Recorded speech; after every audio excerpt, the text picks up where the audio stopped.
poured myself a second cup of coffee before sitting back down at the kitchen table. My son-in-law was already talking. He had been talking for about 10 minutes straight, and I had learned, over the past 2 years of living under his roof, that the best thing to do when he started was to let him finish. Interrupting only gave him more energy. My daughter sat beside him, her hands folded on the table. She wasn't looking at me. She was looking at the sugar bowl. "The numbers just don't work anymore, Dad," my son-in-law said. "His name is Cody. He sells commercial real estate and has a handshake that could crack a walnut, and he has never once in 12 years asked me a question he didn't already have an answer to. With the mortgage, the utilities, the property tax, we're stretched thin.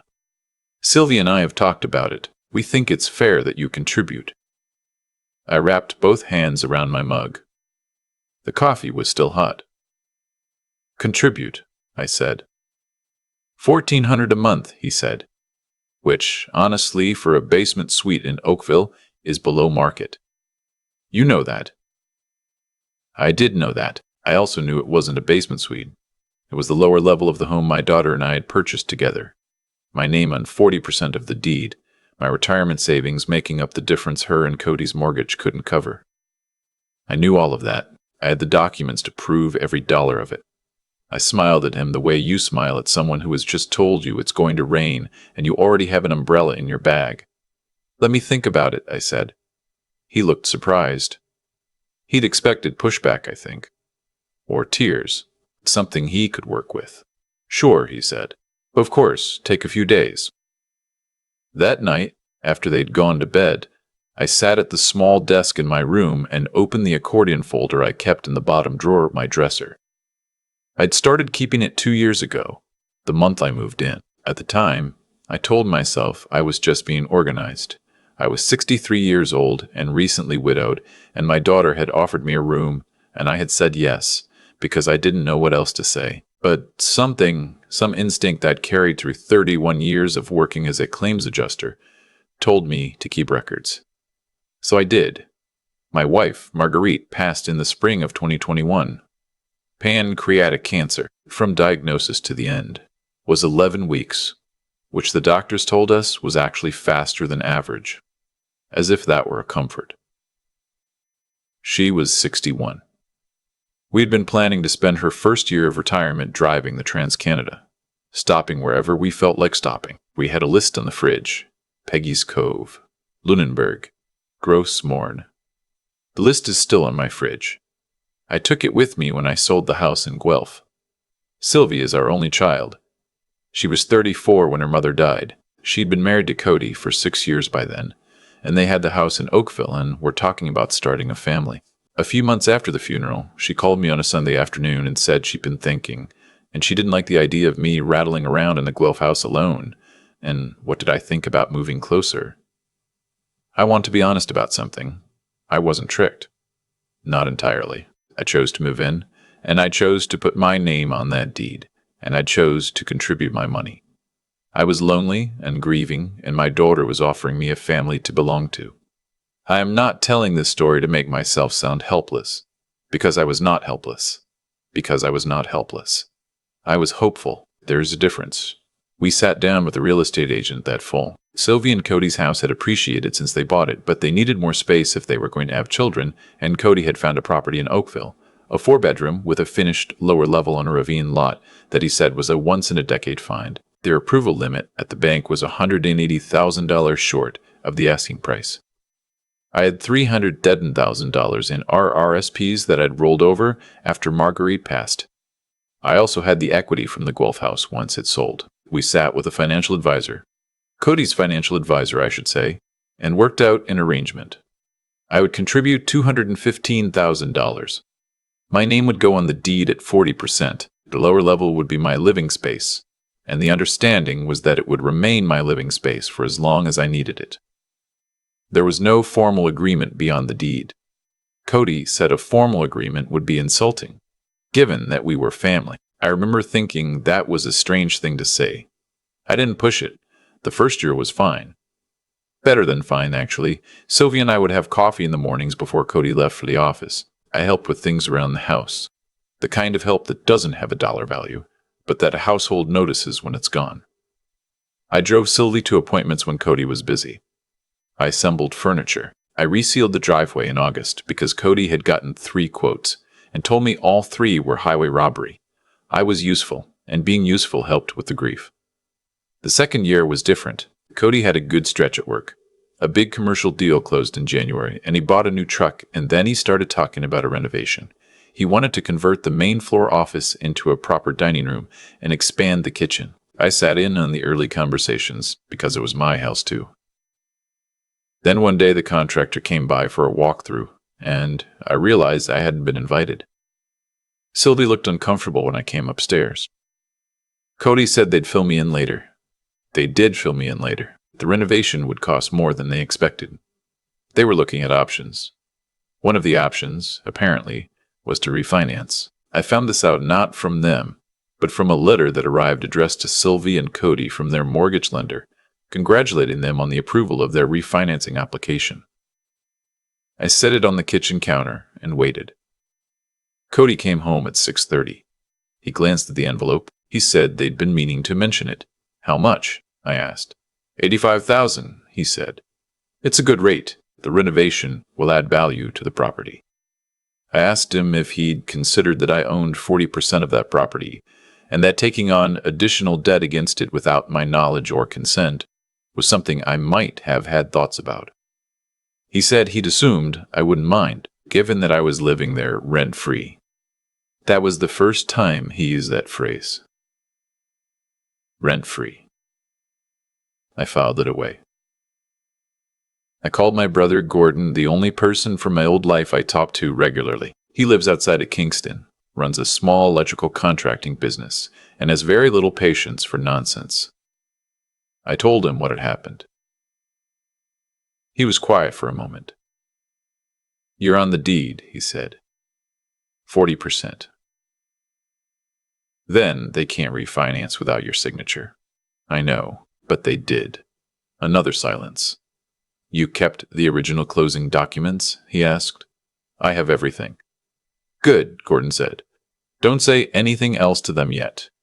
Get a lawyer. I already had a name, a woman I'll call Victoria, because that's her name. Victoria Asamoah, a real estate lawyer in Mississauga who'd been recommended by a colleague of Marguerite's. I'd looked her up the night the refinancing letter arrived. I hadn't called yet. I was still hoping I was wrong about what was happening. I was not wrong about what was happening.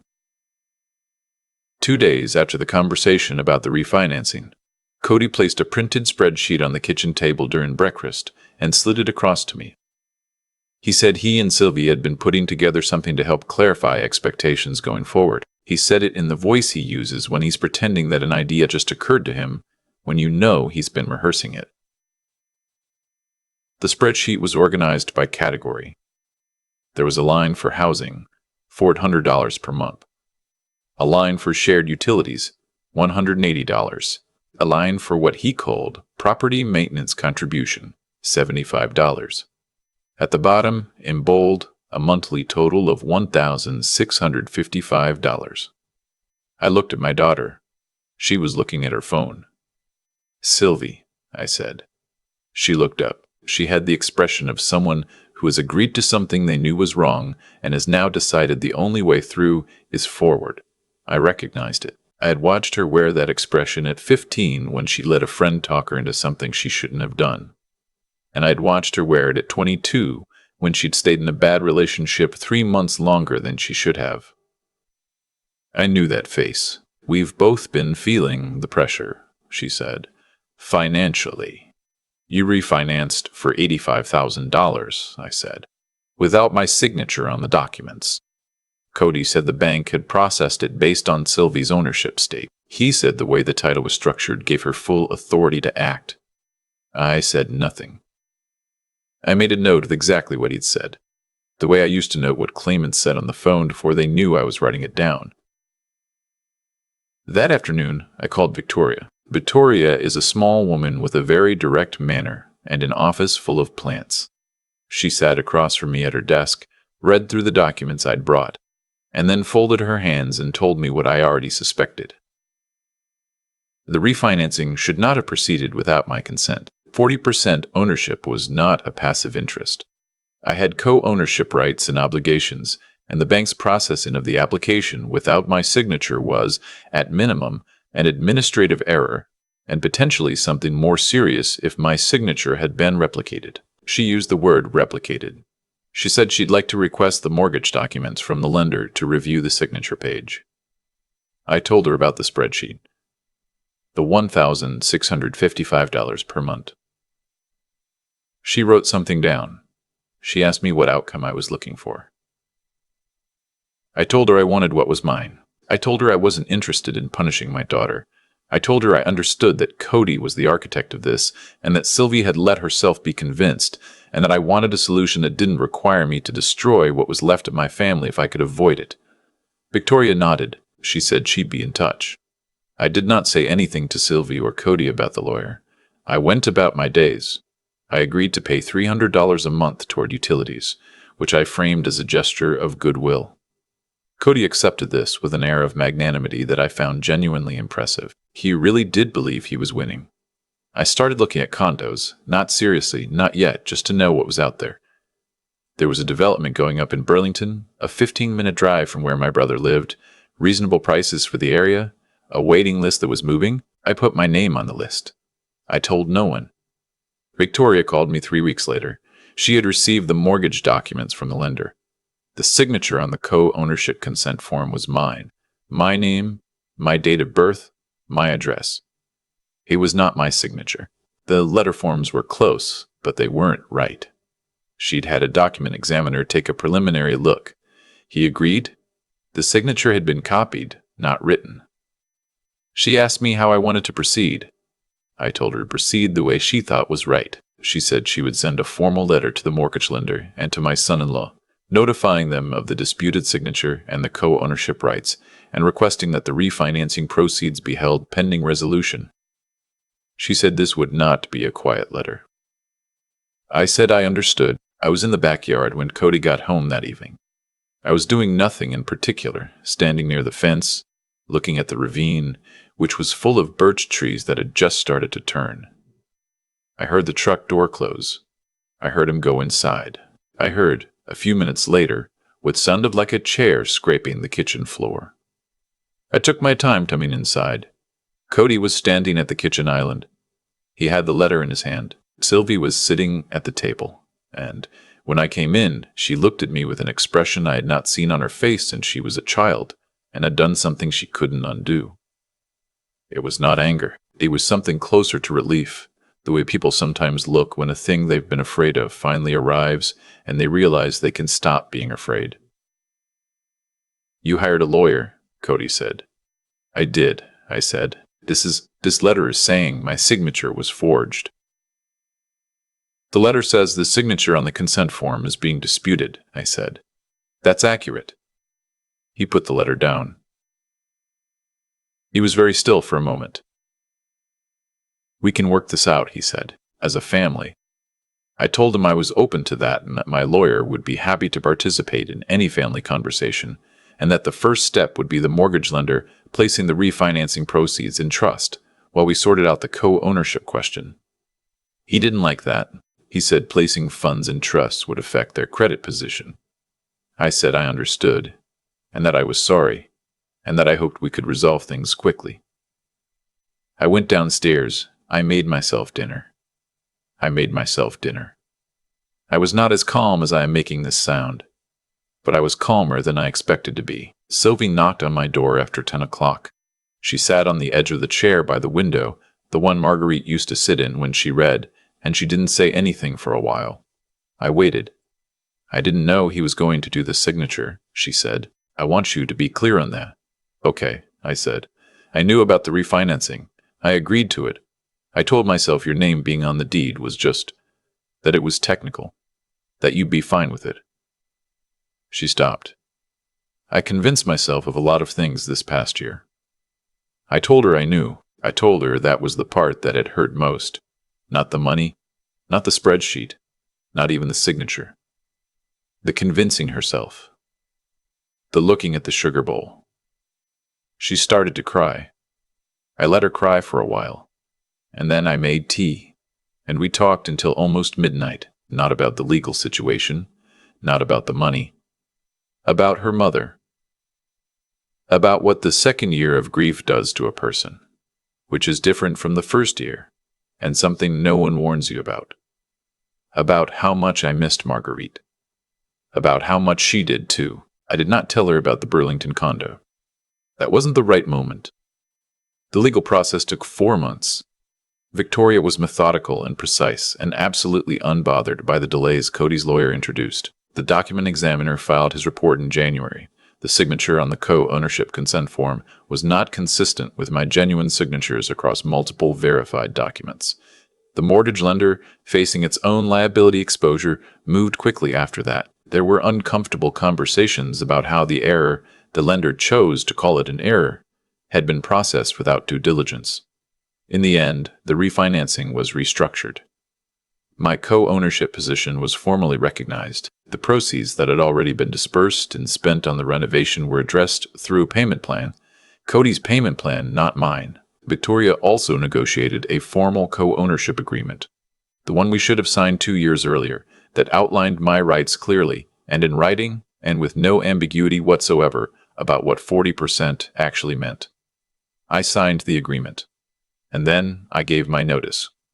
Not out of anger. I want to be clear about that.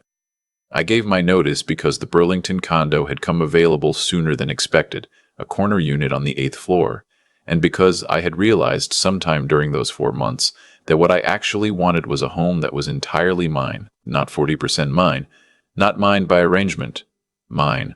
I told Sylvie first on a Sunday morning in February. I told her before I told Cody. She sat with it for a minute, then asked me if she could help me move. I told her I'd like that. Cody and I have not spoken much since. We are polite at family occasions. I believe, in his version of the story, I am the villain, the father-in-law who lawyered up instead of working things out like family.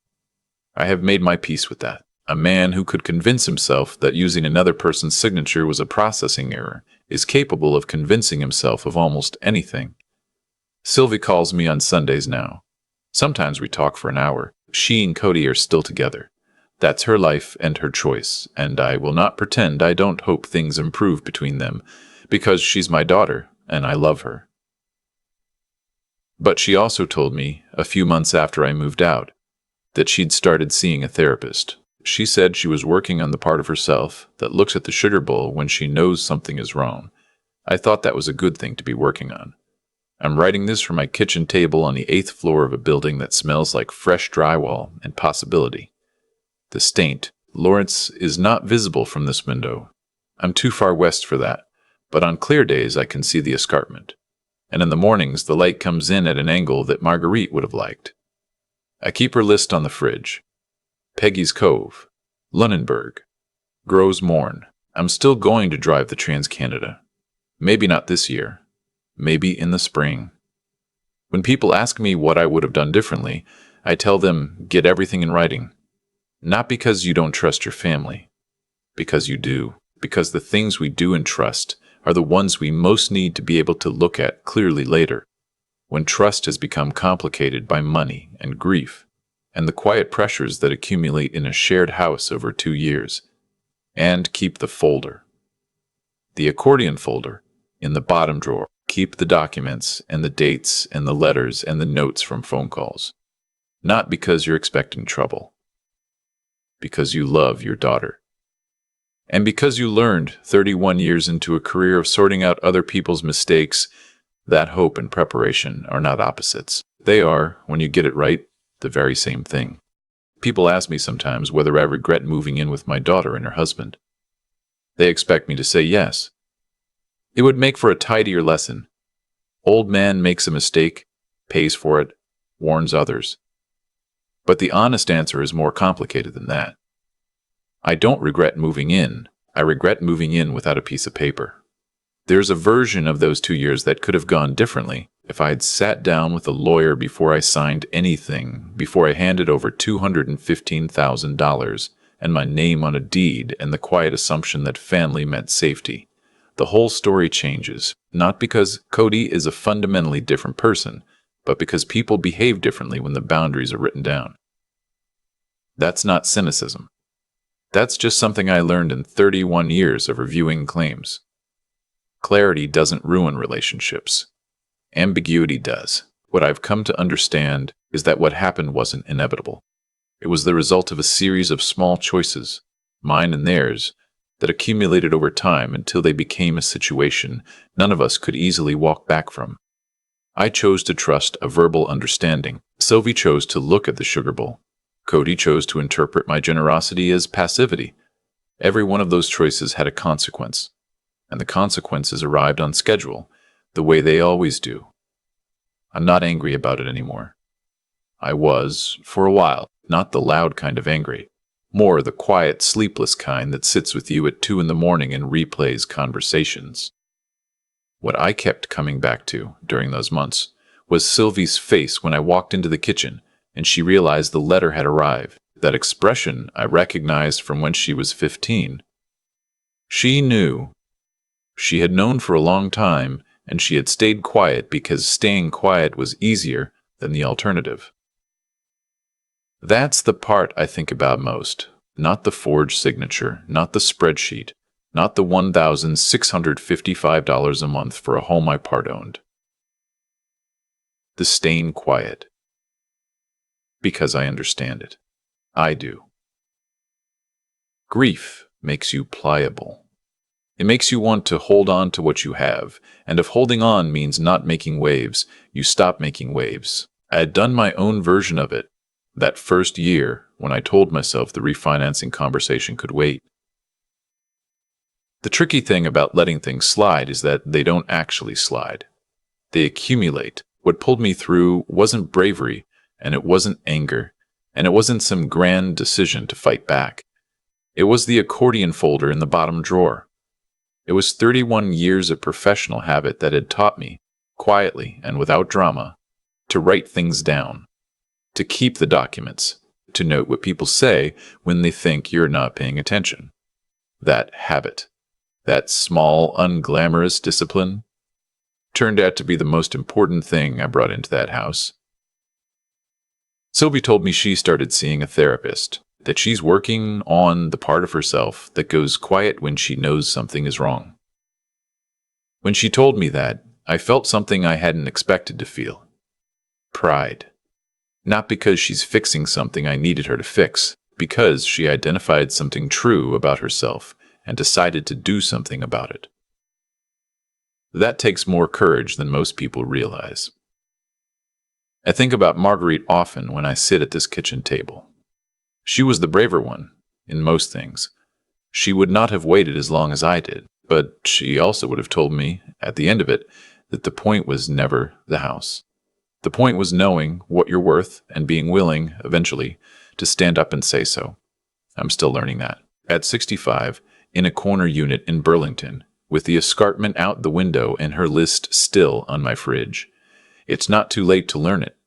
That's the thing I'd most want someone to take from this.